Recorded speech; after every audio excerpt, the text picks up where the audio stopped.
Oh. Hey guys, today I want to talk to you about Mothra versus Godzilla. This movie came out a year after King Kong versus Godzilla and features the same general production crew that Toho used for Kong versus Godzilla, and that includes the same director, Ishiro Honda.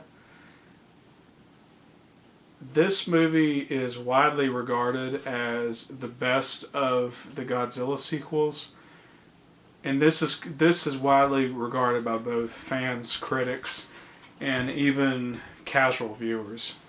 It what it does is it injects a big fantasy element into the Godzilla franchise, whereas most over the past three movies it's been mostly science fiction involving nuclear technology, the dangers of messing with nature, that kind of thing. This movie injects a lot of fantasy.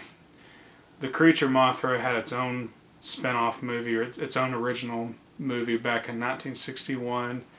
It's basically, it is what it sounds like. It's a big giant butterfly, well, moth technically, that protects its native island and its people.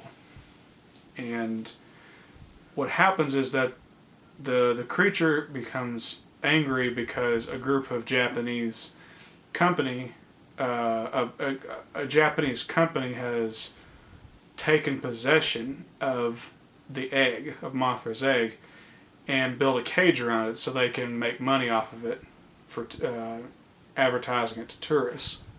So this movie, again, like the previous movie, like Kong versus Godzilla, features a lot of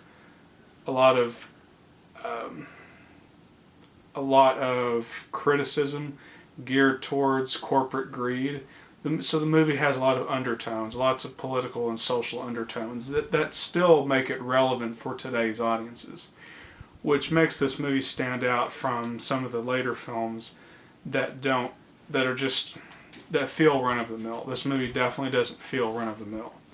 The effects for this type of movie, for this genre, are top notch. The suit effects are excellent. The Godzilla suit design is pretty intense looking. They've altered the head a little bit, made it look rounder and make it look less reptilian. It actually looks a lot more like the original suit design from the '54 film. The action sequences where the military tries to stop the creatures are excellent. The miniatures are well made. The human characters actually aren't too bad. Usually the human characters are the boring aspects of these movies, but they actually do a good job in this movie. And the anti-greed, the anti-corporate greed message, I think, is well crafted in this movie. It's beaten over your head a little bit. I mean, the corporate guys that are behind this company takeover of this egg are very one-dimensional. They're villainous. They don't have any motivation other than to get more money. So at times the anti-corporate message is a little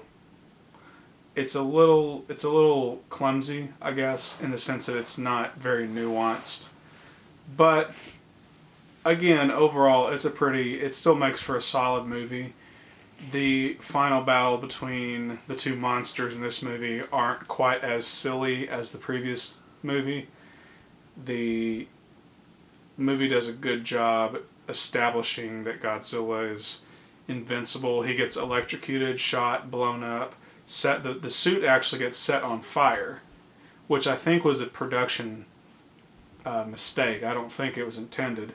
But the suit actor, while he's walking with the suit and the mask on, there's an explosion that causes the head of the suit to catch on fire, and it burns for a good 2 or 3 seconds before it goes out. Since it was a production mistake, you think it'd be taken out, but it wasn't. They thought it looked good for the film, so they kept it in. Again, the movie stands out because it's the first Godzilla movie to really add a fantasy quality to these movies, to the series. Makes Godzilla more invincible and more menacing. and is the final movie in the Showa series to portray Godzilla as a pure antagonist rather than an anti-hero or a hero. So it has a lot of landmark characteristics to it that make it worth checking out. So if you're a casual moviegoer and you want to see what these movies are like, I think this one is a good start for you. So check it out, Mothra Versus Godzilla. It's a good one.